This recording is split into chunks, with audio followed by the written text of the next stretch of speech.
Hey everyone, welcome to the Pickleball Effect Podcast. This is episode 106. This is the big one. This is year-end paddle awards. We got all three of us here. I'm your host, Braydon Unsicker, joined with Kyle Tranga and Aaron, the editor. Guys, welcome. Thank you. Do this.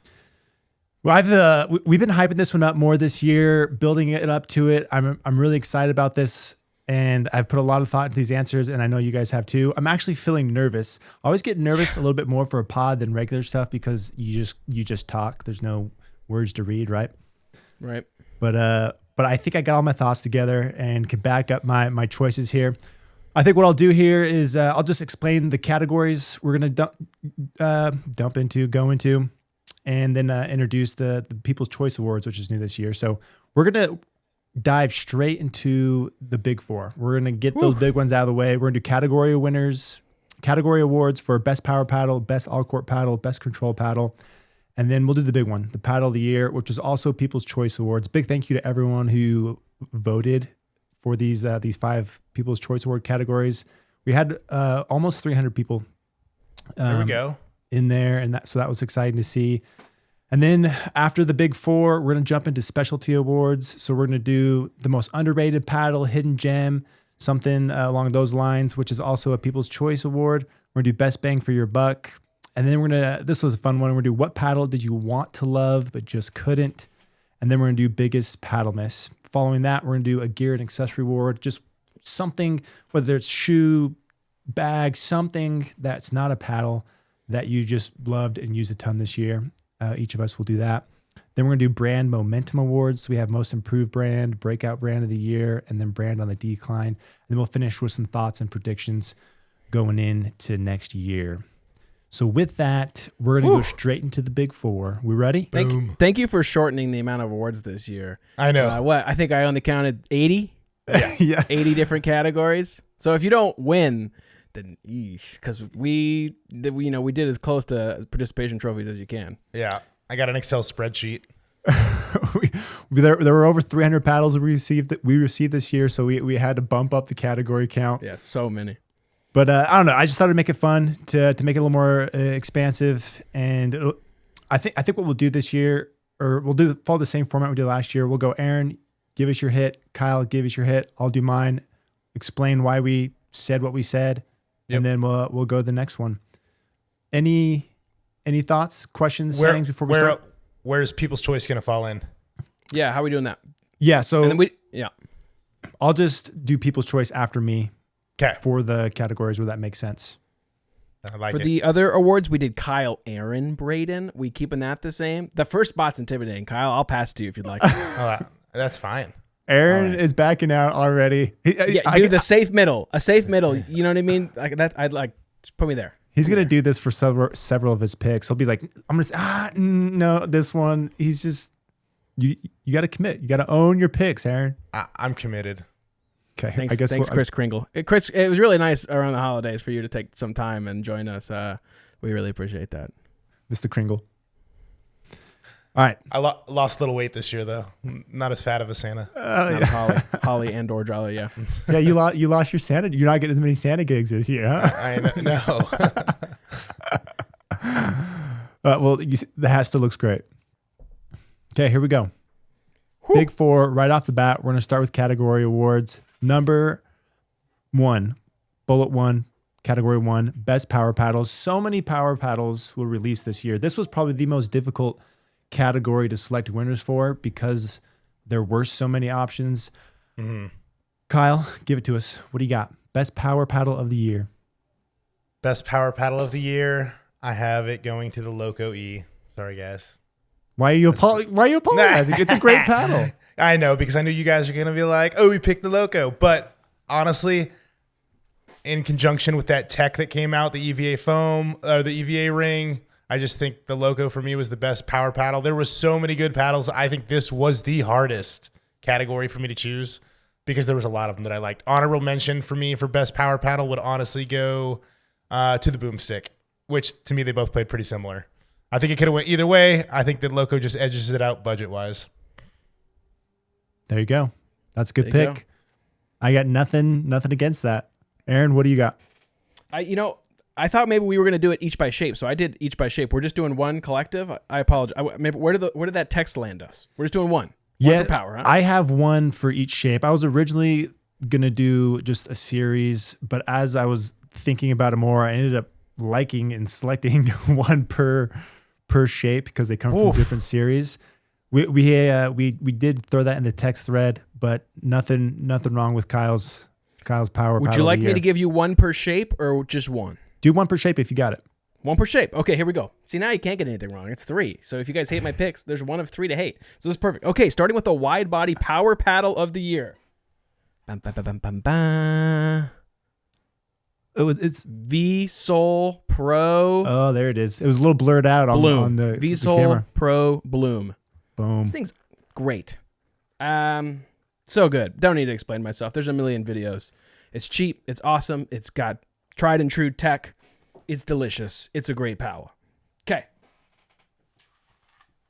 Hybrid selection of the year. This one goes out to Captain Tranga. Yeah. I got the Loco. You know So what? good. Hybrid is an underserved category. We're out here looking for hybrids. Not a lot of power hybrids. And this thing's great. Again, not as much max power as the Loco. Still slots in really, really high. Great shapes, great company, and shout out to Bread and Butter for making it on the hybrid paddle of the year. Let's go to elongated. Any guesses? Boomstick. It's easy. It's the boomstick. Okay, elongated shouldn't have sweet spots this big. Doesn't work like that. And Infinigret. It's awesome. Okay, it's the elongated power paddle of the year. And quite frankly, I don't think it's close. Braydon, over to you. Yeah, those are all money. You did the exact same 3. I did Boom. I did Bloom. No way. I did you Bloom didn't. V-Sol Pro. You guys. Loco Hybrid. Boomstick elongated. We did not talk about what our picks were. We did all these individual of each other so that we would be surprised when we see each other's paddles there. But I did those same 3. My reasoning, okay, I think the Bloom, the wide body was tricky because you had several good power wide bodies. I think you had like the Loco wide body or the standard. That was money. Obviously, you have the Quantas. I ultimately picked the V-Sol Pro over the Quantas because I think it's easier to play out of the box, doesn't require as much tuning, and I think that appeals to a wider audience. We're doing best power paddles, not for the nerds, but for the market and people at large. I think that one hits the spot there. Plus, it's just a touch smoother and just a little bit softer feeling than the Quanta. The Quanta is extremely hollow, just like the Boomstick is, and I think that the feel is a little more tempting, a little easier to figure out with the Bloom.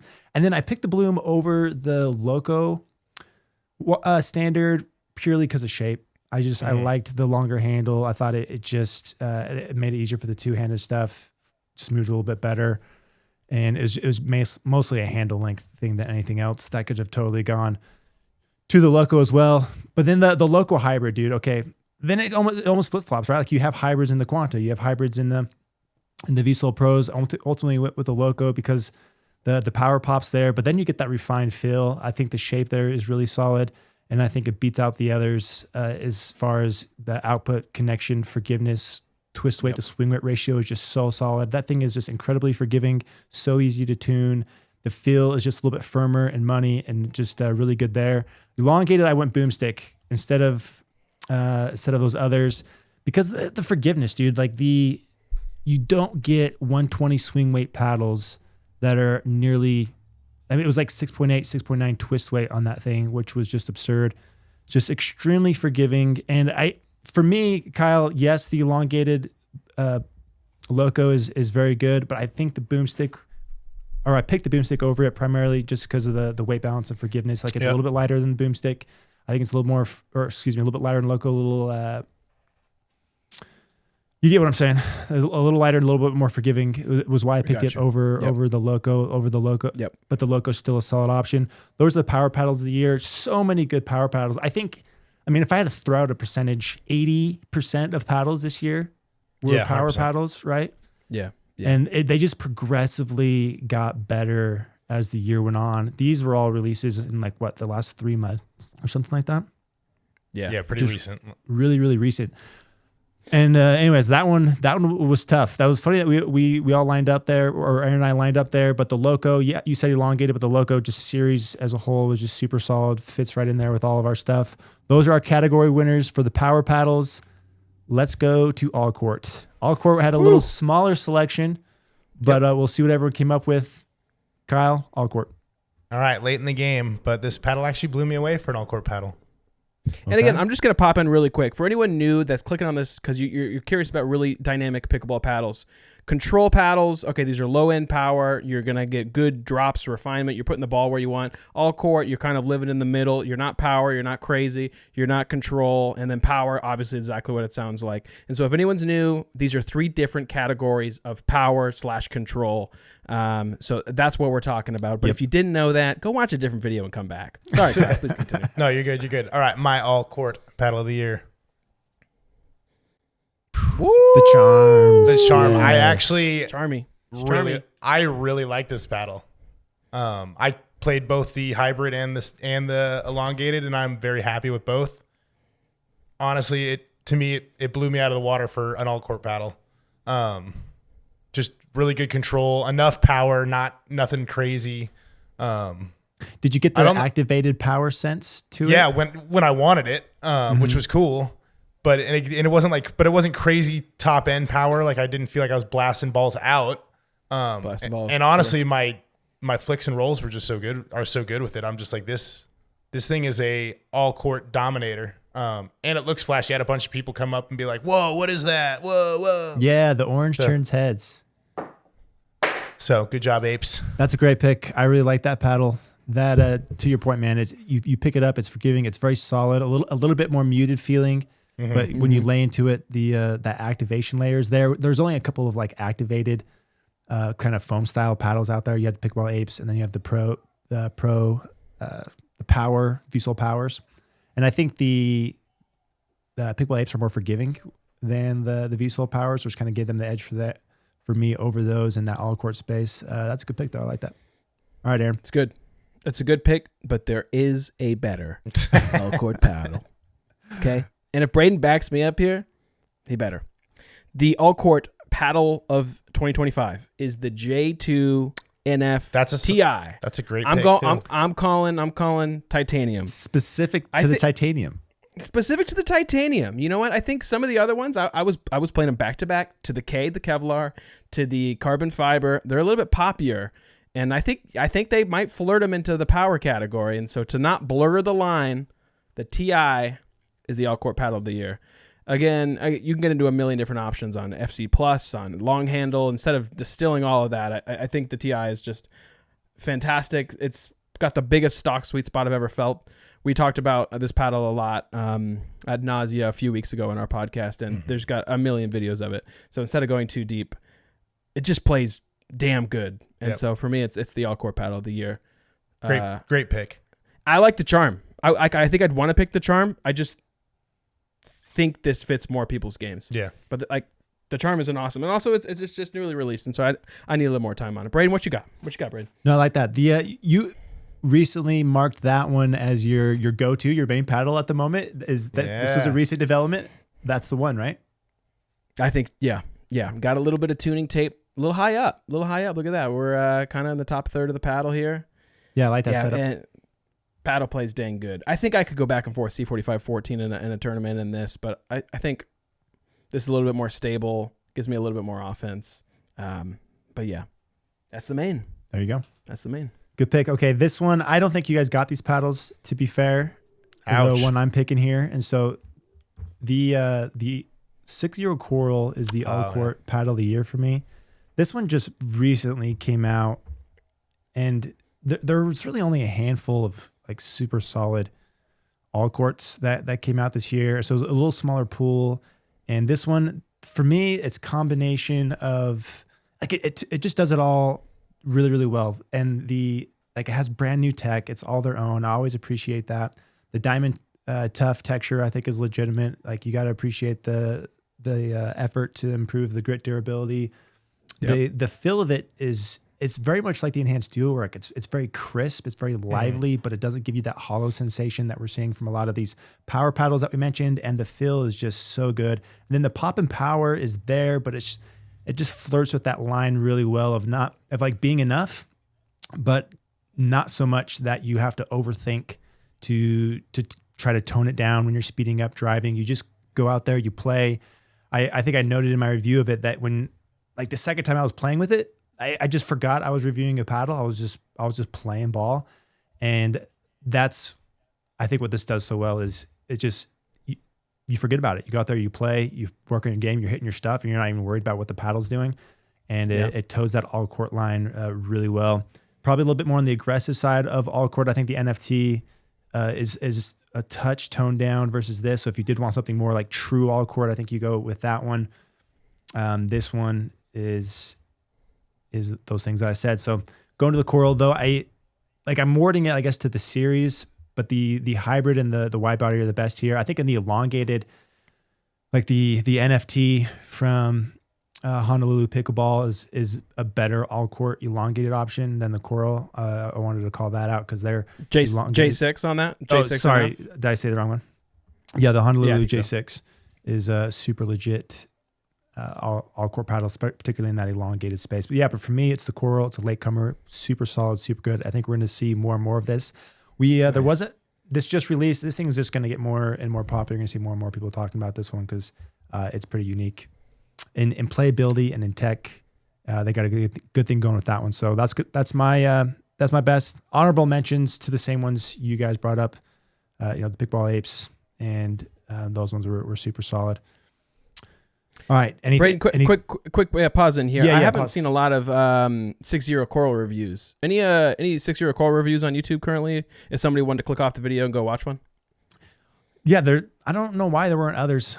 I don't know if a lot of people got them. I think we're one of the only ones, if the only one at least, that did it at launch. But yeah, that was a self plug. I was plugging our own review. I think the only standalone 6-0 coral review currently live. Yeah, when I got that, we were fortunate to get that one a little bit earlier, and I didn't take me long to think, oh yes, I want to review it. Aaron, thank you for grinding that one out with me. It was Thanksgiving week, but we got it out, and I think it was worth it. Okay, People's choice. People's choice is not on these. That one's only in the paddle of the year. Oh, my bad. No, we're good. Miss. Okay, best control paddle, Kyle. All right, this one was hard, and I actually had to Google when this was released, and I found two different answers that said December 2024 and January 2025. Okay. Because there wasn't a ton of control paddles, but my favorite control paddle this year was actually the reimagination of the Lux with the Infinigrit. Okay. That was my favorite control paddle this year. So, and I just thought the Lux has always kind of been a pillow. I've always played decent pickleball with the Lux. I think it has good control. And I think the addition of the Infinigrit was a great addition because the grit on the original Lux just wore off so fast that was a big thing. And then they added a little bit of the foam, and it made it a little bit better paddle. So for me, that was the control paddle of the year. There you go. Good pick. I like it. Aaron, what do you got, man? Franklin, 16 millimeter. Dynasty, tempo, whatever you want. Shape is not important. And again, this one, this one's flirting with all court. I was going to say, are we calling that we're control? We're going to go. I would. Okay. I would. Unweighted stock, maybe a tiny bit of weight. These don't hit hard, but dang, they got that good Franklin double thermoformed feel. I much prefer the 14s because it's just got much more offense. But every time I'm playing with this 16, I feel like I can't miss. And so whether you want to grab the Dynasty or the Tempo, this was my favorite control paddle of the year. But again, it's a thin category, a really thin category. Really thin. I think some close seconds. You could say the Diadem Blue Core. Yeah. You could say the Selkirk 008. Some of those early solid foam core paddles, I think, landed in that control space, had the durability and the nice muted feel. But in my opinion, a really thin category that's pretty hard to choose from. Yeah, it is a thin category. I think we all had to stretch a little bit to find something that we can say, hey, this is the 2025 control paddle of the year, because it was largely ignored. We saw primarily power was just the handful of all courts, and all the all courts are kind of recent, right? Like Yeah. there's just everything's just been so power oriented. But yeah, those are good picks. You know, arguably there was nothing released in 2025 that really beats out the current leaders in the control cat. Like I put like the Agreed. Jelly Bean as like $100, plays fantastic. It's like an aggressive kind of control-y style paddle that it's, you know, performance wise, like I would take it over the Selkirk. Like that's definitely one of the better, you know, control paddles of the year, but it's more forgiving than that, and kind of gives you the same little punch. And you know, the Franklin, the 16s, like that was a creative pick. I like that. Those are solid. But even that one's kind of flirting with that all court control, right? Like it's not like For this, sure.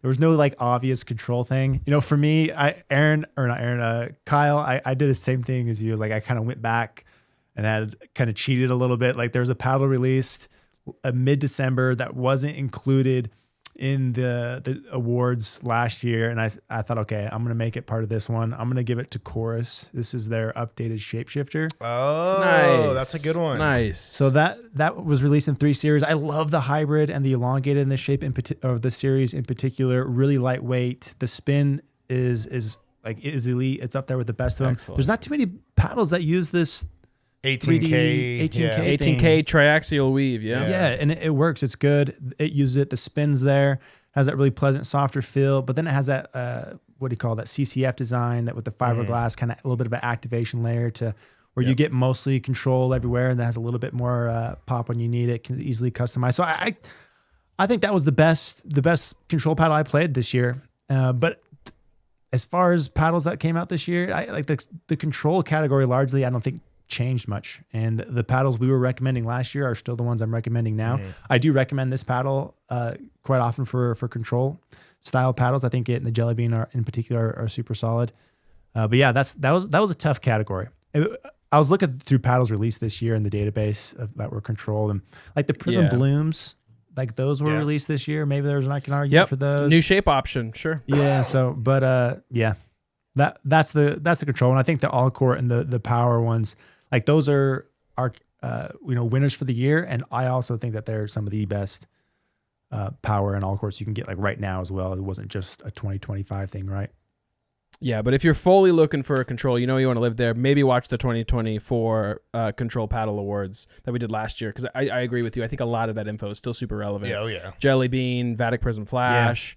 There are still budget options that you could take into 2025 and equally play as good. So 2025 is the age of power. And so we're picking from 200 power paddles and 10 control paddles, right, for 2025. Yeah, so it's just exactly. thinner margins.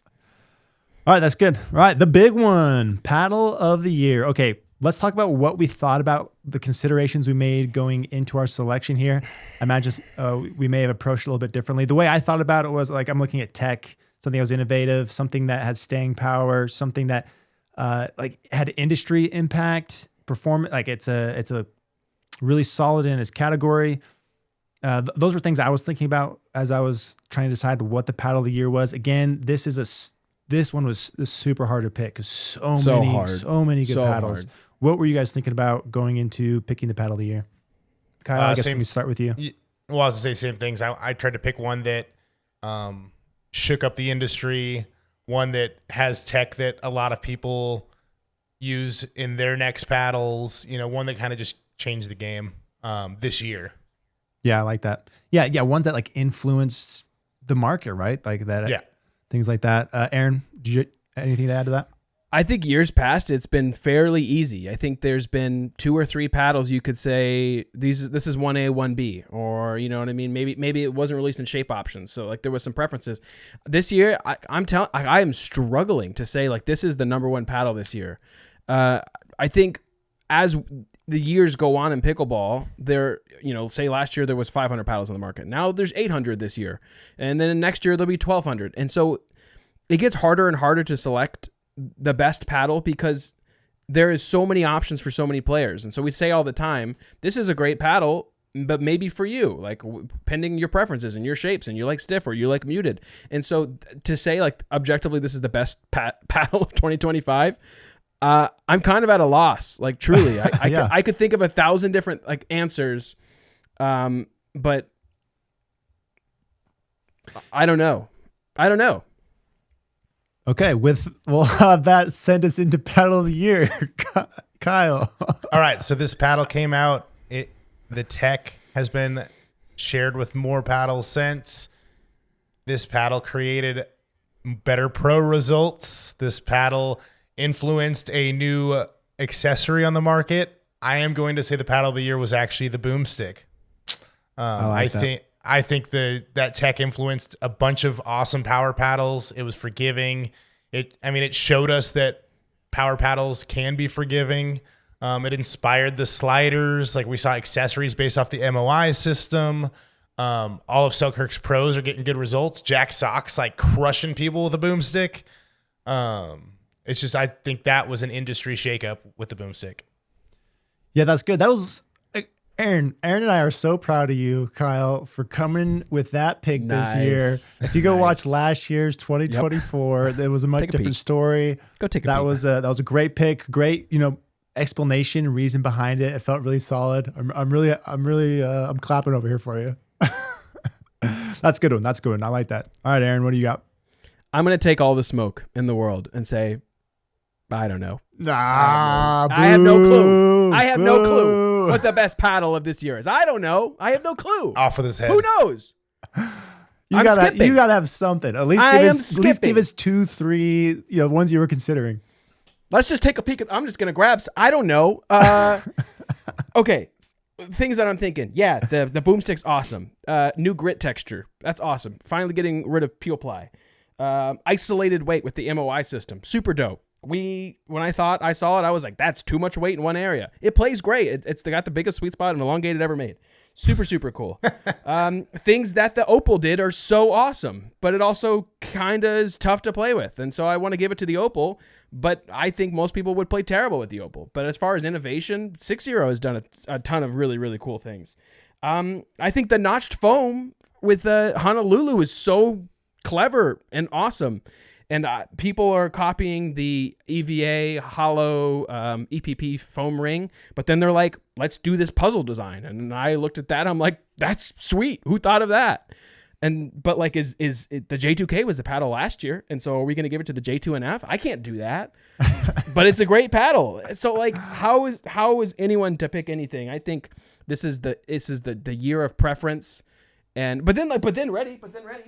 All right, E-Soul comes out and it's a $90 paddle. How is anyone supposed to pick? We get it. Mute.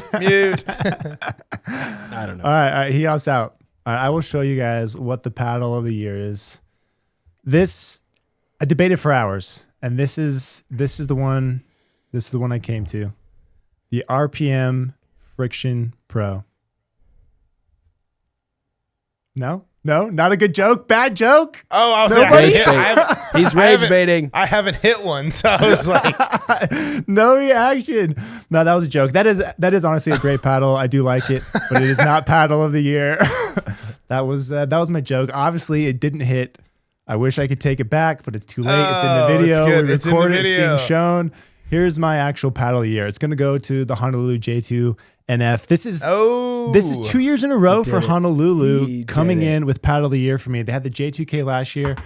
The reasons why I picked this one, and this isn't just necessarily this paddle, it's kind of the whole series. The whole NF series is just so solid. So, okay, we look at the beginning of the year. We have Carbon True Foam Genesis. This is the first foam paddle of the market. I was in love with it. I was enamored by it. That was my main paddle for the first it was like 4-6 months of the year. We're waiting. We have Selkirk that comes out this year's 08. Not a great foam paddle. We had the Blue Core where we weren't excited about that foam. Then Honolulu, of all brands, comes out of nowhere with their own unique design, their own innovation. And this was the first really, really good foam paddle to come to market. Like the True Foam was good, but it did not have the staying power. There's so many better foam paddles now. The NF came out. It was more forgiving. It had the life. It had the feel. It had elements that the True Foam didn't have. It had elements that the other foams that had come to market just didn't have. So they were the first, I think, to make a super legitimate foam paddle. And then, so that was like midsummer, right? It came early. Yeah, it was super early. And it was kind of just them for couple of months, really. Yeah. And then Selkirk hit with their boomstick, and then the whole wave happened, right? We had the Flick F1, we had Groovins, we had Loco. I mean, there's just a bajillion of them right after that. It was just bang, bang, bang, bang, bang. They were all super, super solid. But even with all those releases, the Honolulu stays super strong. A lot of people stayed with it. It had staying power, whereas the True Foam, the carbons kind of just fell off. They started to fall in performance compared to these new ones. This one didn't. It stayed. The innovations is still unique to them. It's not a copy of anything else. It's their own thing. And anyways, and then they just kept coming out with new shapes. Like their J6 shape was unique, brand new to the market, so solid. This long-handled NF, this hybrid, no one's made a better elongate or like long-handled hybrid than them. Like they have very innovative shape. They have the best shapes on the market. I don't know why more people don't just go copy their shapes because they're so solid. And anyways, that's my pick. I think they earned it for the staying power, the innovation, the earliness in the market. Then they kept hitting with the shapes throughout the year. Yeah. But I honorable mentions for me go to the boomstick. That one hit obviously, and got I guess you could say mimicked or used by a lot of different brands. In quick succession, which is kind of weird that they all came so quickly. It's like who really made that innovation? I don't know. We'll never know. China. But they were the first ones to come to market with it, and the MOI was legit. Like that changed the market and how people think with weighting. Or with weighting their paddles. So like that one was a consideration. I like the boomstick. The True Foam, the carbon True Foam was a consideration because I look, they were the first to figure out foam. Like they solved foam. They were the first ones to come to market with something good, and they owned the market for a long time with the only legitimate foam. But it just didn't have the staying power. They got outpaced, and then their second iteration with the waves didn't hold water against these newer ones. And so I thought that's kind of why the NF lifted above the weight or the True Foams for me. And I we can't forget the 11.624 Power Series. I think that was a super legitimate paddle that held water for the first half of the year. I think 11.624 solved Gen 3 in a way. Yeah. And that was a super good paddle. But to me, it's the Honolulu J2NF / family. I think they get it. That's Honolulu 2 years in a row for me. Dang. Yeah, I think it's a great answer. I don't think I had enough courage to say it because like they have been a smaller brand and just crushed so many things. After hearing Kyle's boomstick argument, I was like left saying, maybe I should just say Kyle's right. And then you gave a good argument. And then now I'm like wanting to say, you're right. And well said. I don't know. I think I agree. Honolulu crushed it. And I didn't want to say it 2 years in a row because I wanted to believe that something else was better. But no, and to your point, like I did my, there's paddle performance, but you also, when you consider, like the staying power, the tech, the timing of when it came out in the year, like I think the industry impact it had, like when you take in all those things, I think this one makes a lot of sense to me. And it just stayed in a lot of people's hands. So I made that main paddle monitor app this year where we're keeping track of people's main favorite paddle or main paddle. We're in December. We've had 2 big waves of people going into that app. There's about 1,500 people. The number one used paddle right now is the J2NF. The Luz kind of popped up. The Inferno popped in for a second. But then after getting more people into the app for voting, the J2NF is back on top. And it's been there the last 5 months, ever since I started that app. And so it's used a lot. People love it. You can play great pickleball with it. I love that it's not too powerful. Such an easy recommendation. It's a really good paddle. Okay, let's move on. We are going to go to specialty awards. So these are some fun ones. First one is hidden gem / most underrated paddle.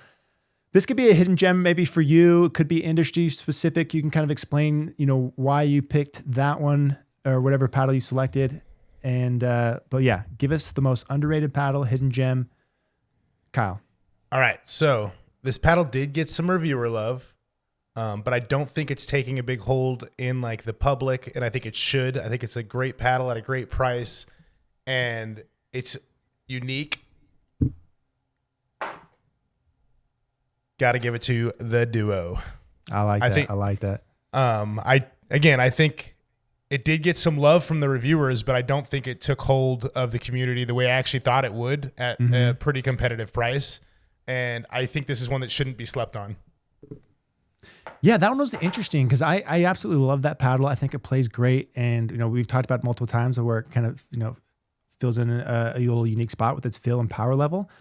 But yeah, the community didn't really take to it, did they? Like, you didn't really see much chatter about it. There wasn't, much interest or kind of like community reviews of it yet. I don't know why that is. Why do you think that is? I think they're kind of still battling a little bit of kind of like what we saw when we talked about it on the podcast, when they're like, oh, they just copy a paddle. And I still think they're looked at as kind of a training aid company, but that company is proving that each iteration of their paddle has gotten better. And I think the Duo was a hit, but I think people are still kind of assuming they're not, competitive with the paddle market yet. Yeah. Yeah, that's a good pick. We're going to do a full review of that one when we get all the shapes. We've said that a couple of times, but I'm a believer in that paddle. I think it's solid, and we'll change that. We'll change that. All right, good pick. Aaron, what do we got? My hidden gem, this was totally out of left field, but this is just a paddle I kind of kept coming back to for weird reasons. I got the Gherkin Nightshade. Yeah. This was so it had 10 millimeter cells. It had a hybrid and an elongated 10 millimeter, so like those wider cells. Oh. And then it was CFC, which we all, have really fallen in love with CFC over the last year. And this thing just like sat right in the middle of all court. A lot of people didn't like the graphics. It was like Miami Vice. I got Miami Vice going on right now. So like that kind of hit something I already loved. And I think this was kind of a paddle I just went back to when I was hitting new paddles to kind of like a calibration paddle, much like I think, some of the J2Ks or J2NFs can do. I just like this paddle. I played good with it. It was fun. The colors were cool. Again, there's probably foam paddles that are cheaper, but that's not the point. I think it's just a cool hidden gem and something that I just kept coming back to. So my answer is the Gherkin Nightshade. I actually mained the Nightshade for a while. That's a great paddle. That's a solid pick. Yeah, I remember Kyle was big on that one. When that one came out. Yeah, and, that was before the foam craze. Yeah, that was early in the year. Yeah, digging into the archives. I think if it came out in 2024, middle of 2024, but like pre-foam, I think it would have been really competitive, kind of back then. But again, it's just like polypropylene paddles coming out in 2025. It's just tough business. It's tough sledding. All right, for me, I did the Engage Alpha Pro elongated 16 millimeter. So, it's $260. It's a Gen 3 that was released a month ago. But I played it. I liked it. Played good ball with it. And would I ever recommend it to someone? Probably not, just because you can pick up, an 11.624 for $160 that plays pretty similar. But this is for a paddle that just came out, so late for Gen 3s. I thought it played just so good, especially when elongated. I think the elongated space is, it's hard for me to really dig and jive with one. And that one I just jived with well. I think it has a nice balance for me in particular, where it's lighter but still forgiving enough. And so I still have some maneuverability there. I don't feel like I'm hauling around a sledgehammer with it. And so that one just worked for me. But it's going to stay under the radar and it's going to stay a hidden gem. But that was my pick. I just thought that one was a fun one to play. Nice.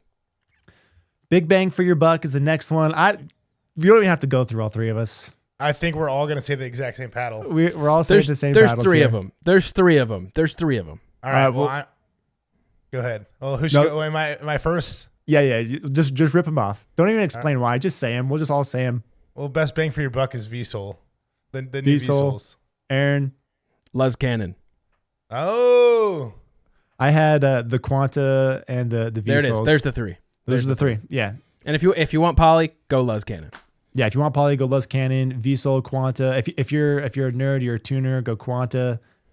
You can really get that in a nice spot. But if you're not digging that crazy, super hollow feel that it gives, go with the VSOL Pro.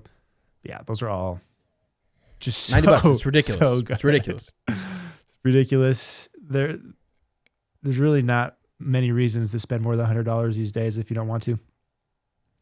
All right, this next one is going to be, what paddle did you want to love but just couldn't? This could be personal game, industry specific. Kyle, what was it? All right, so like I talked to the owner of this company. I thought the idea of the technology was super cool. I was so excited. I was like, this is going to be cool. I had my questions about the tech, but I was like, this is cool. It's different. I really wanted to love the Arma, but I just couldn't connect with the Holbrook That's a Arma. good answer. Yeah. That's a good answer. Yeah, that I one like was pretty. That one was hyped up too because they wanted to get everyone in for that event down in St. George. They worked real hard to convince people, and it just didn't work out for us timing wise. And they were talking big, and the idea of it, like you said, sounds so interesting. Yeah. Right? Like it gave that dynamic experience with, power at the net control or power from the baseline control at the net. I agree. That's a good one. All right. I got the Ruby Pro.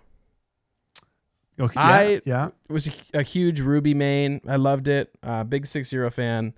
Wanted this to be great. And again, I know this it was kind of a weird release. They kind of snuck it out there with ambassadors, but it never really felt like there was a formal launch.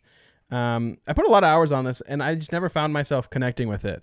I thought it was cool. It's got a lot of new 6-0 innovations that we've talked about. 12 millimeter cells. Like how big of cells can you get? Apparently 12, maybe 14. Bigger than Maybe there's a Ruby Pro 16 millimeter cells. Who knows? Maybe it's just one cell in the future. Yeah, one cell. I was gonna say the gap. Yeah, the Ruby. Oh, I don't know. But yeah, I just couldn't find it, but really wanted to. Yeah, that's a good one. I totally could have picked that one too. That one, we tried that one when we were in China. We got those. We brought those home with us, and I played with it a couple of times, and it just didn't click. I agree. Although it was crazy gritty, super spinny. Yeah. But it just didn't click. I get that one. Mine was the Diadem Edge Blue Core. So Nice. it's kind of similar reasons to you, Kyle, where the idea of the tech looked so good. They were they had the horseshoe thing. They had a couple elements down here in the throat to help reduce vibrations. They had some extra foam, different like densities down here in the throat to manage weight balance. The numbers were good. They have that 18K carbon face, and on paper, I was legitimately so excited to play this. They launched it in a 14.2, and there was hardly any 14 foams out there. So I was pumped to try that, and it just didn't click. I tried it so many times and just wanted to love it so much because I love the idea of it. But there was just something about the tinging. It had this little tinginess to it, particularly in the 14s, that just wasn't jiving, wasn't working for me, even though I wanted it to. I think you just need didn't better click. shots. You just need better shots to really. Yeah, best comment of the year is the Edge or the original Blue Core. I didn't give it a super positive review, and someone was like, "It's because it's because you suck at playing pickleball." Maybe they're right. Maybe they're right. Yeah. That was mine. Those are all good answers. Unfortunately, there was a lot of those types of paddles this year. There's a lot of interest, a lot of hype. The tech, because there's just so much new tech being introduced. You don't know exactly how it's going to play, and you can hype yourself up for it. And so, interestingly enough, that's the one where we all have totally different answers that are all really, really solid. Okay, let's move to. Oh man, I just realized I've been skipping the People's Choice. We didn't announce that for Paddle of the Year. You just want to save it for the end now? Should we just do We'll do People's Choice at the end. Let's At just the save it end. for the end. And maybe we could reread the one you read and just read them all through. Okay, that's a good one. Thanks, Kyle. Okay, so we're going to go to biggest paddle miss of the year. This is just the one that either had a ton of hype, there's just a lot of interest, maybe there was something else, but it was a flop when it came out. Kyle, what do you got for us?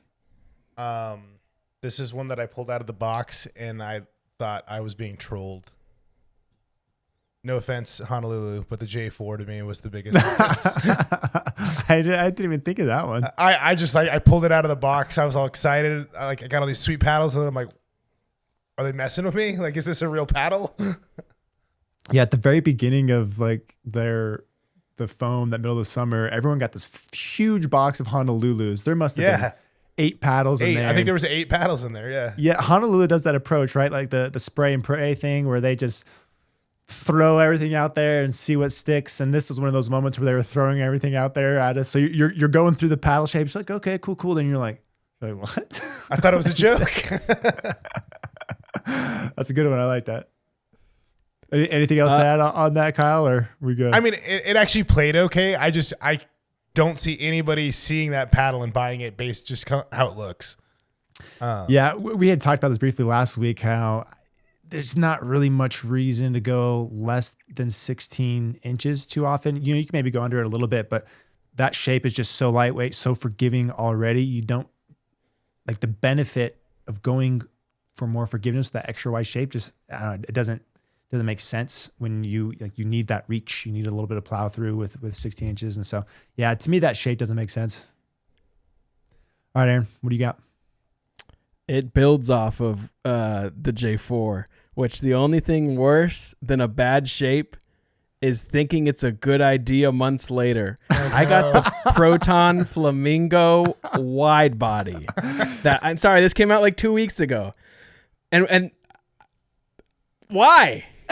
It's a Gen 3 and in that shape, and it's the end of 2025, right? Yeah, thank you. I don't have to say anything more. I'm not saying I don't know if the paddle plays. I've never hit it. So I will remove, but I'm saying the J4 got flamed through the gauntlet of pickleball podcasts in person. Everyone who saw it, and then Proton thought they would copy it with a paddle that's already been like, I don't get it. I just got the Peacock in that shape too. I haven't played it yet, but that's the one he's talking about. The Peacock in that shape. Gotcha. Well, no, I got the Peacock in that same shape. I'm talking. So this is actually good to clarify. Is the Peacock the new foam Proton coming out in that shape? Yeah. Because what I was familiar with was just the Flamingo. They did both. They did both in that shape. Yeah. Okay, I can't speak to the Peacock, but I can speak to that shape, and that shape is a nope. Sorry. All right, the only thing worse than making a bad shape is doing it later after people said it's bad. Right. And like a week before they launched their foams, which are solid. Yeah. Okay, for me, I forgot to grab this one, but it was the Rhombus Ripple. It was we've all forgotten about the Rhombus Ripple. That thing plagued us, Aaron, for 6 months. The fumble. I don't talk about that. We had a review, I think, ready for December of last year. And then there was the whole fiasco of the multiple iterations. I think I have maybe 7, 6, probably like 4, 5, 6 ripples in my garage. And I don't know which one's which. I don't know. And then they ended up coming to market with one that just wasn't as good as the early versions that we got. And it was V2, 6 months V2. after after it had been built up with all the hype for 4 months. And that one's the flop for me. But Rhombus did recover later and came out with a banger with the Quanta. Yeah. And they're doing just fine. But yeah, the paddle miss of the year was the Rhombus Ripple. Unfortunately, there was a few of these, right? Like we had the ones you guys came up with, but like the Waves was another struggle where like there was so much hype going into the True Foam Waves from Carbon. I was in particular was just super hyped because I was getting internal messaging plus external messaging from these from fans and from the Carbon team and of just how great it is, and it just didn't meet expectations there, and so that one was a letdown for me. And then you gotta mention Adidas. You gotta mention Adidas. We do a big Adidas event. Oh, the metal bones. We're all Metal there. bone. They're Metal like bone. so pumped about this, and they're like, we got another edgeless paddle, and it just and it was a Ripple. One of them was a Ripple. Anyways, Monocoque, right? Monocoque. they had the monocoque design. Anyways, I think that one was another kind of letdown where I want it to work for Adidas because it's Adidas. Like I love their stuff, and that's gonna get worldwide attention and penetration and in so many different markets. I think it would help grow the sport if there was like an Adidas paddle that we all got really big on and excited about. No doubt. And none of us went into that event just thinking, oh man, I hope that they don't figure it out because it would be hilarious. But that's kind of how we want it to be great. Eventually. I mean, like you're going to a store for the first time, say you're buying locally, and you want to play pickleball, and you got this like brand affinity that you've lived with your whole life, like Nike, Right. Adidas, all these other brands. And yep. I'm looking at a wall Yeah, it is fun to support a smaller paddle brand, but you don't know that when you're buying. Like I'm looking for Adidas, I'm looking for Nike, I'm looking for the big players, and then I'm looking at design, right? And so for Adidas to not have a great paddle, I mean, I know they came out with one later that was much better. Yeah. But yeah, it's like it's a total miss. You would expect a no-name company to come out with something kind of meh, like not Adidas. Yeah, so that was another consideration. But yep, those are our biggest misses of the year. Let's go to Gear and Accessory Awards. So this is just whatever your favorite accessory was this year, like shoe, bag, some sort of tuning thing, ball, whatever, something that you just loved and you thought was really cool this year. Kyle. He's got it.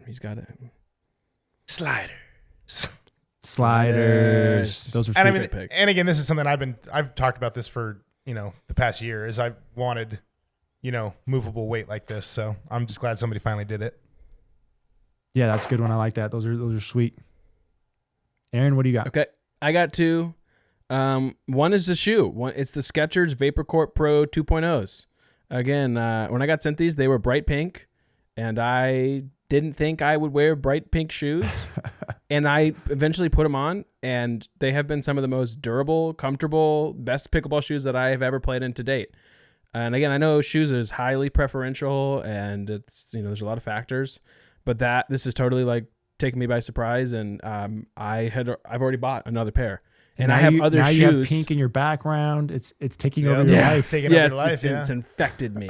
Part of your identity. But yeah, if I was rocking some New Balances, I've bought Nikes. These are by far the most comfortable shoes, and the durability has been really, really great. And then as a second one, I got the tuning tape. How can you not throw that in? Again, tungsten got cheaper this year. And I know the sliders are a great product, but who doesn't want cheaper weight? And so I think tuning tape is excellent. I was buying it long before I was affiliated with this podcast. I agree, I'm biased now, but you can't tell me there's a better weight product on the market than tuning tape sold by Pickleball Effect. Tell me I'm wrong, Braydon. Yeah, I appreciate that. I was excited to come out with a cheaper alternative to lead. That was big this year. That's done really well, but I also think the sliders are super legit with like the idea of the replaceable movable weights is really, really smart. Yeah, those are good. Mine, I have two as well. So the first one is the Lifetime Pickleball. I don't know if this came out this year or not, but it obviously got popular this year. No, I think it came out this year. Okay. Well, I cannot play with another ball now. This thing is just so much. It makes pickleball more fun to me. You just don't get those wonky bounces. You don't like the big servers, the big drive. They just don't get rewarded from weird stuff off the serve. I don't get the Selkirk bounce. You don't get the Selkirk bounce anymore. I know. And maybe this is why Kyle's duper's gone down this year. Probably. No, but I think that ball is the first one that holds its shape well and plays fast. And it has been, I've been loving it. I don't play any other, or if I can avoid playing other balls, I will. That was my first one. Second one, I'm really impressed with what the ADV Flex Bag. This thing is money. Cool. It's small, it's compact, but it has all the organization and this little like utility thing they did in the front for the shoes was really clever. You just don't get smaller backpacks that have some sort of way to carry your shoes in an intelligent, design, and they did that. High quality stuff. That's been my favorite bag this year. So those have been my two accessories. Sweet, very nice. Let's go to Brand Momentum Awards. So first one is the most improved brand. This is not a newcomer. Pick this from established brands. Who changed their image? Who turned it around? Who was making bad paddles is now making good paddles, or something along those lines. Kyle, what do we got? All right. I gave these guys the biggest flop of the year last year. This year they came out with good paddles. They came out with good shoes. They're actually dropping some pretty nice bags. I got to give this to Franklin. Nice. Yeah, you do. There we go. That's a good pick. Aaron, what do you got?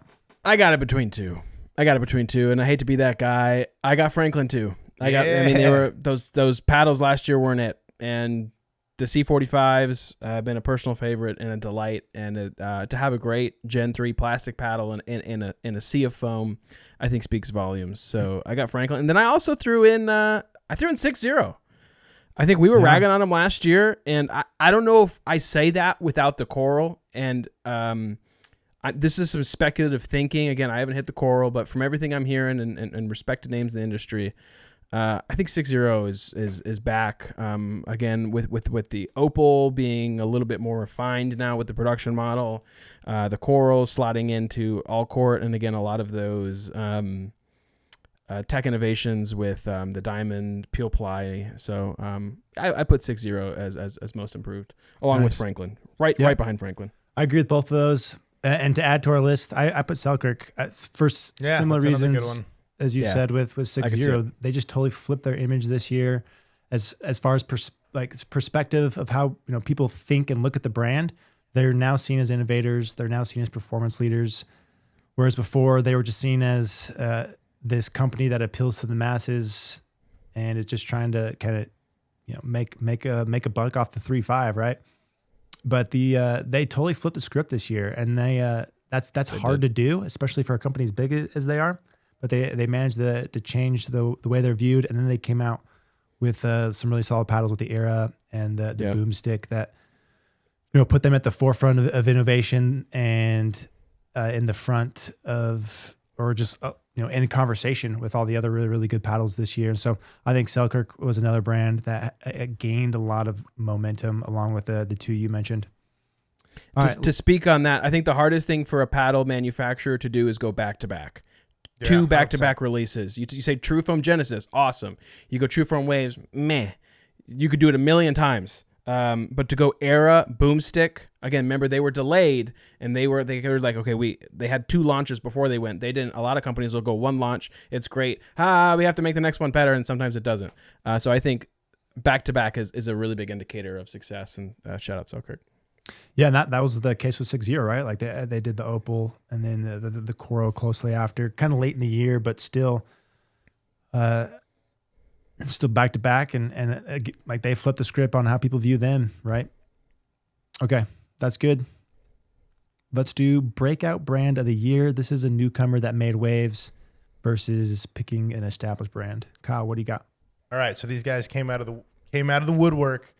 They've already got a little cult going for them. I still haven't hit one of these paddles, but it's definitely creating a lot of waves and stuff going on.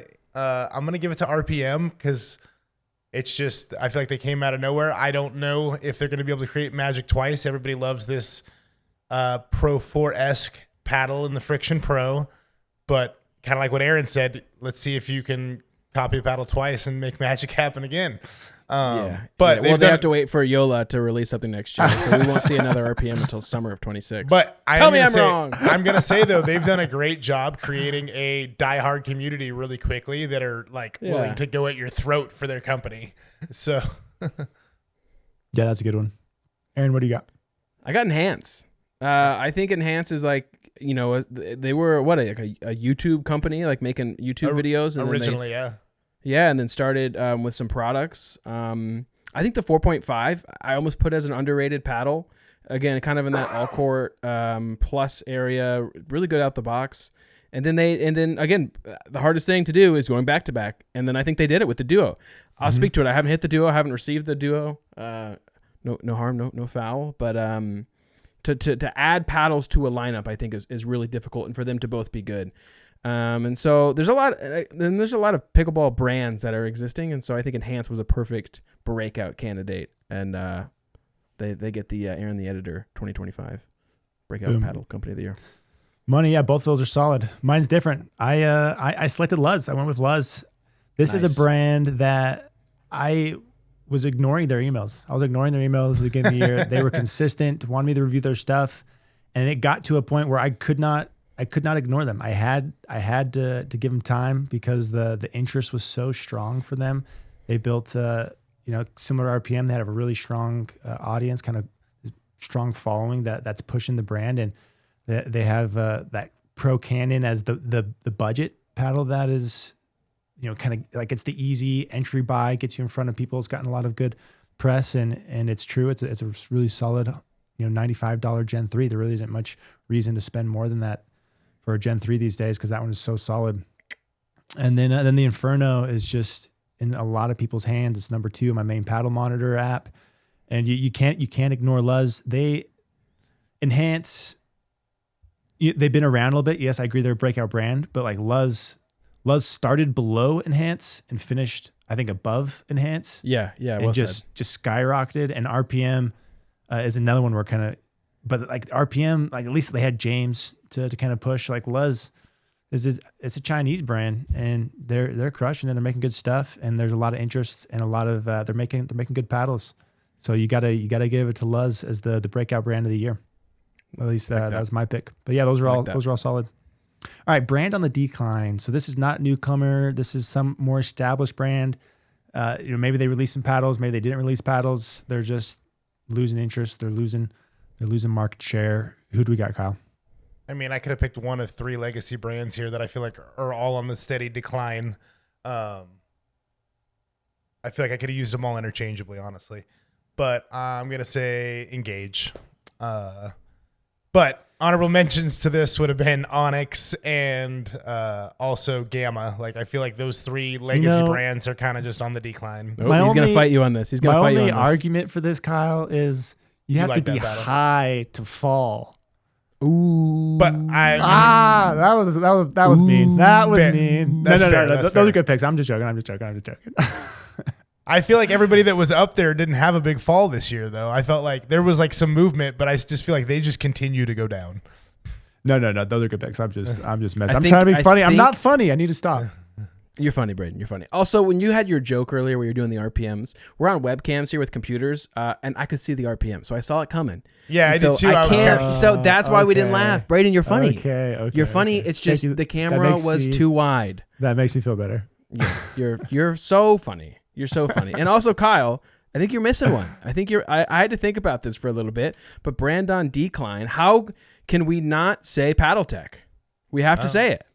What did they come out with in 2025? A heavy hybrid? GTO. Yeah. That's it? That's the plan? They came out with the heavy hybrid. Yeah, that was it. They're keeping Anna Lee Waters on the roster, so they will continue to sell paddles. But you're on the decline as far as paddles. I'm not saying. I mean, yeah, they got her plastered.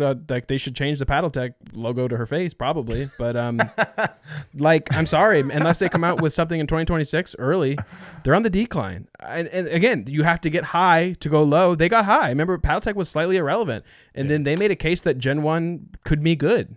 Yeah, and so and they've been riding the coattails of that success, but they haven't done anything since, and so they're on the decline to me. Yeah, that's what I got. Yeah, that's the same one I put Paddle Tech. Okay. Boom. They were high. They had their TKO Gen 1s. Because that came out at the perfect moment. Was probably a year and a half ago or whatever now, and yeah, it was money, and it was the go-to power paddle for a minute. But they just didn't evolve. They didn't evolve year and a half. As new stuff was coming out. Foam came in. Gen 3 was picking up steam, and then they came out with the hybrid. I like that they came out with the hybrid, which is cool. But it was heavy. It wasn't, that tech just isn't the tech that's gonna take you places after all this new stuff that's come out. So yeah, I agree. I think Paddle Tech slipped, though. I do know they have some foam stuff in the works. So I haven't received anything, but there's been some chatter there. We'll see what happens. Kyle, now those are all brands that we all know and have heard of, but just have failed to rise to like they're kind of holding on to their legacy names. Yeah. And but yeah, no, those are all brands that are I think have slipped a little bit. But as we know, things can change so fast in pickleball. So fast. Next year, those could be the number 1, 2, 3, 4 brands. I can't wait to see a foam paddle with fishing weights. Hasn't been done yet. No, it has not been done yet. Paddle Tech, hold my beer. Yeah. Hold my weight. So last section here, I guess let's finish with the People's Choice Awards, since I failed to do that along the way, and then we'll finish with our predictions going into next year. So 2025 People's Choice Awards, we had a total of 284 unique voters. Thank you for everyone that participated. It means a lot. It's really fun to see these. Paddle of the year, we'll start there. Number 1 was Pro 4 Inferno. Number 2 is the Loco Hybrid. 3 was Boomstick Elongated. Okay. Those are all great selections. Hidden Gem of the Year, Inferno, Cannon, and Agassi Pro from the Yola. I like that. Yeah, those are good. You can totally put those as the hidden gems, though. That Inferno is hardly a hidden gem anymore. I think it's really picking up some steam. The Agassi Pro, I think, was a really fun pick. Yes, that that's my is an favorite of the underrated three. shape. Yeah. That one works well. Biggest miss of the year, we had 3 True Foam Waves. True Foam Waves 1, 4, and 2. They're not wrong. There was we already kind of beat that one. Breakout brand of the year. This one was different from ours. 1 was Bread and Butter. I like that. Nice. 2 was Selkirk. 3 was Luz. Yeah, Bread and Butter, man, that loco, like they've always been relevant. And then they had, like they've had good paddles. They've been relevant there. And then of course their branding is kind of what set them apart. But then with the release of this loco, it really, that took them to another tier. So that's a good one. Brands on the decline. They number 1 was Carbon. I can see that. The Genesis obviously being so good. New foams came out. They stick with that cutout. I don't think that cutout, at least I'm not convinced right now that that's the best way to approach foam paddles. So we'll see if they stick with that design or if they start to change it up a little bit. But yeah, that's not a terrible vote. They had Yola at number 2. Yola, argue. That's an interesting one. What do you guys think? Yola, yes, no? Kyle's doing an invisible trick. It's working. Yola, so it's interesting because they're so dominant, right? Like they kind of did, come out with Gen 3 to a degree with the polypropylene peninsula, but they haven't embraced foam. And so it's just really curious to see what they'll do in 2026 as the market has shown foam is popular, but they're slow to embrace. So how does a leader, a titan in technology and innovation, and in selection, meet this challenge? It's interesting. Are they falling off? I would say no, but they could be. The market share's there, but they're definitely, they feel behind technology wise, I guess you could say. Though like popularity, market share, usage, they're probably still the number 1 paddle. I still see those everywhere.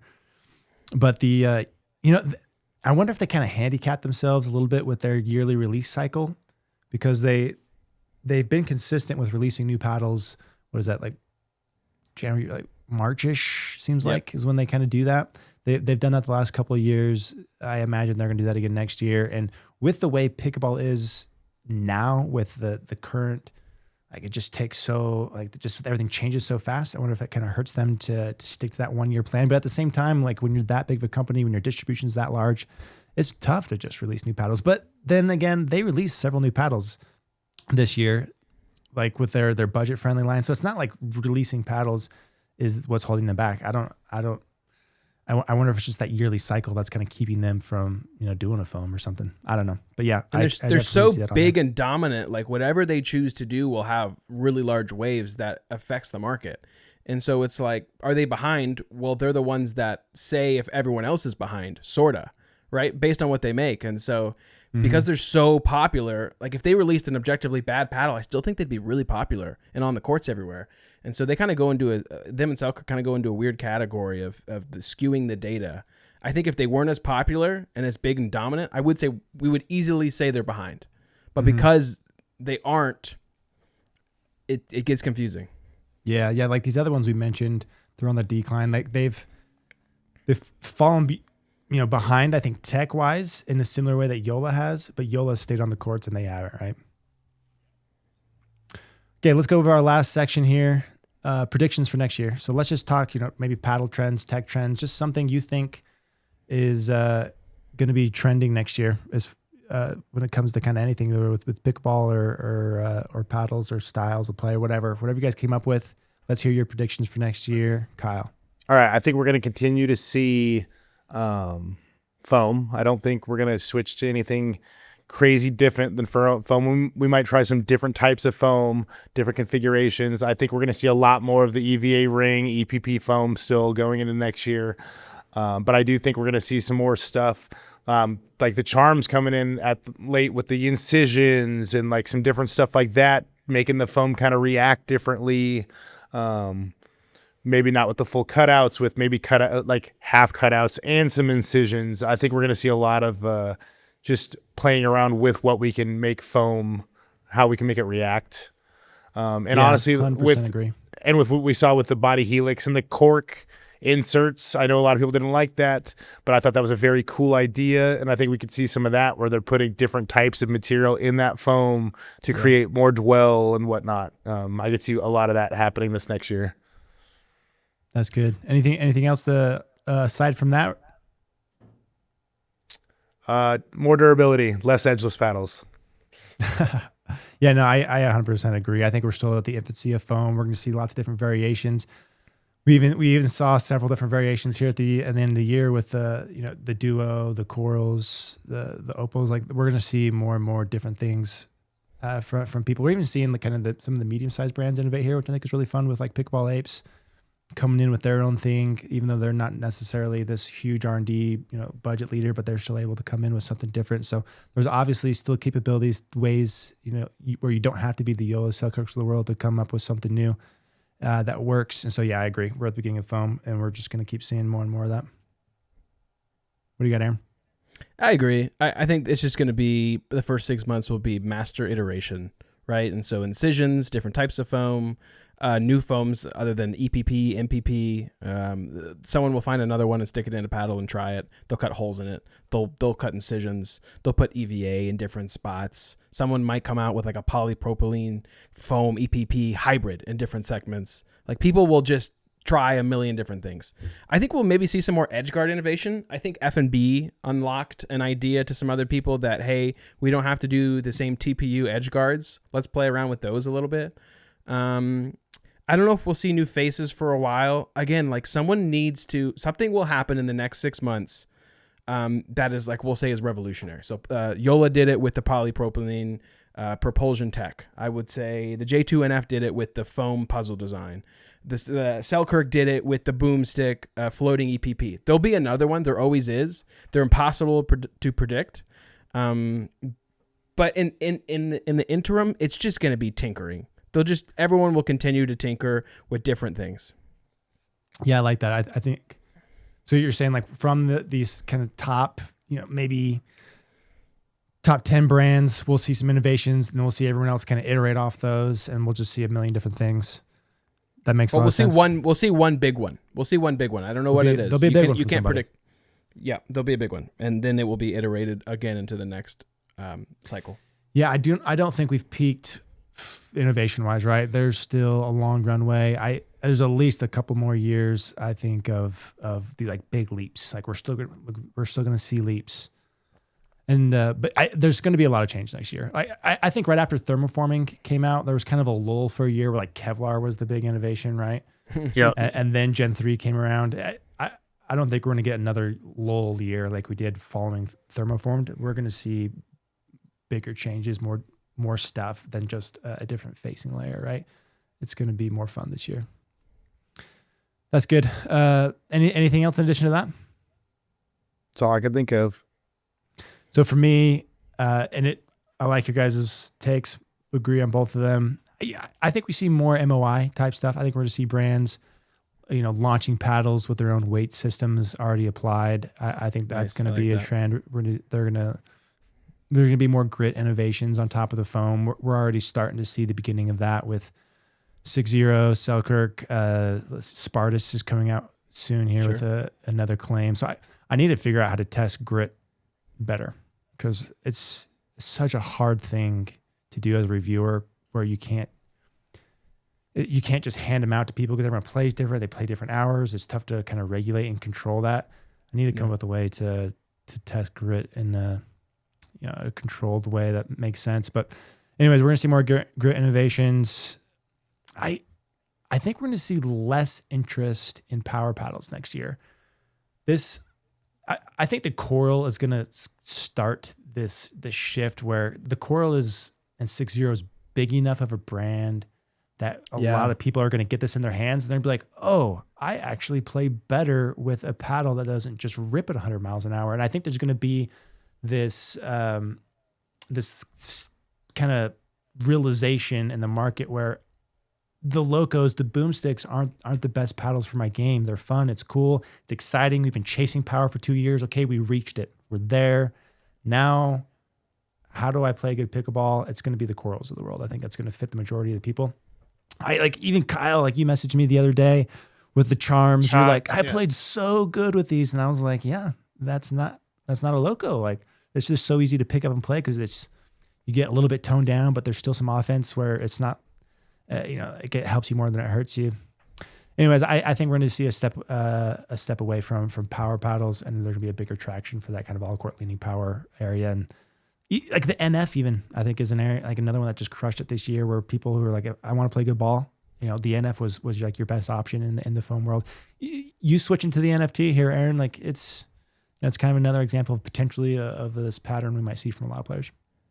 But you're totally right. It needs to be led by a big brand. Like it needs to be a 6-0, a Yola, a Selkirk has to release a paddle in a non-power category for it to flood the market and for this power recession to happen.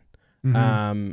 And from what we know, I think there will be some early 2026 paddles in a different power category that could start this shift.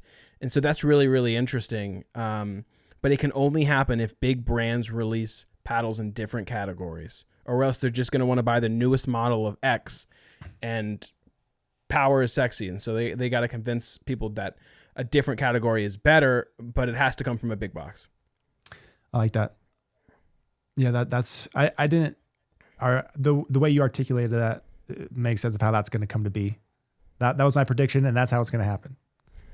The, other thoughts I had was like shape wise, hybrid has been gaining so much steam this year. Yeah. It is just going to dominate next year. I think, Kyle, when we were talking about the choking up and how that's getting popular, it's choking up can work, but I think for the everyday player, hybrid is going to give you that lighter weight, but maintain that forgiveness without doing the choke up thing.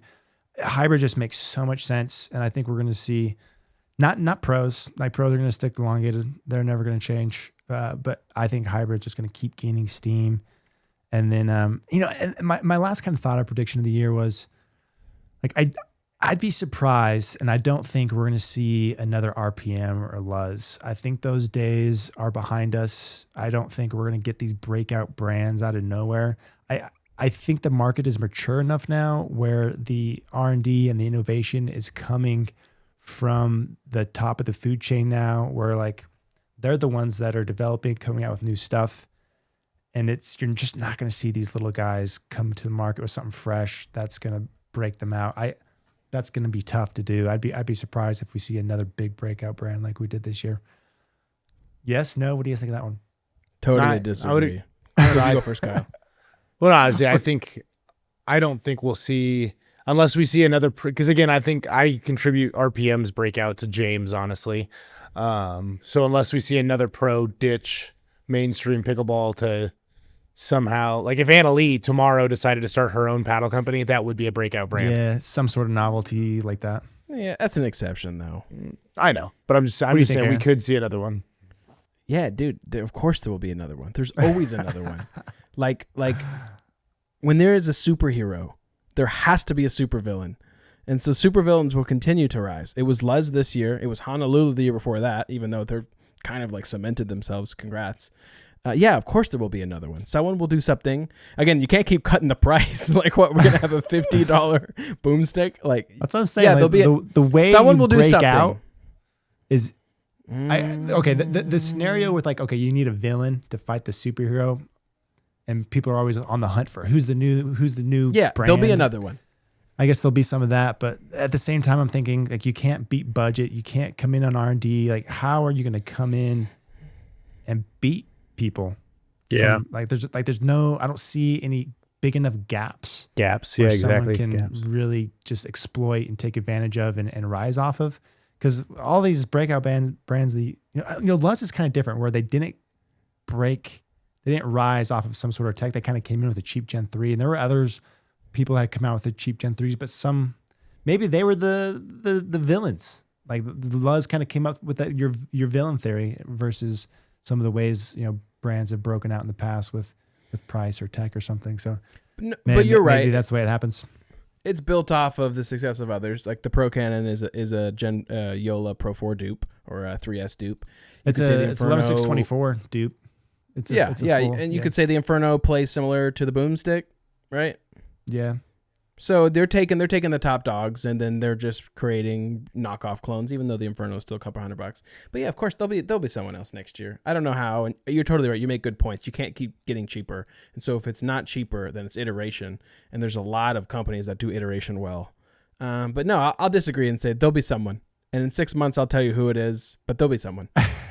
No, that was a good argument. I like that. Also, I'm launching a paddle brand. No, just kidding. It's like my paddle brand that I want.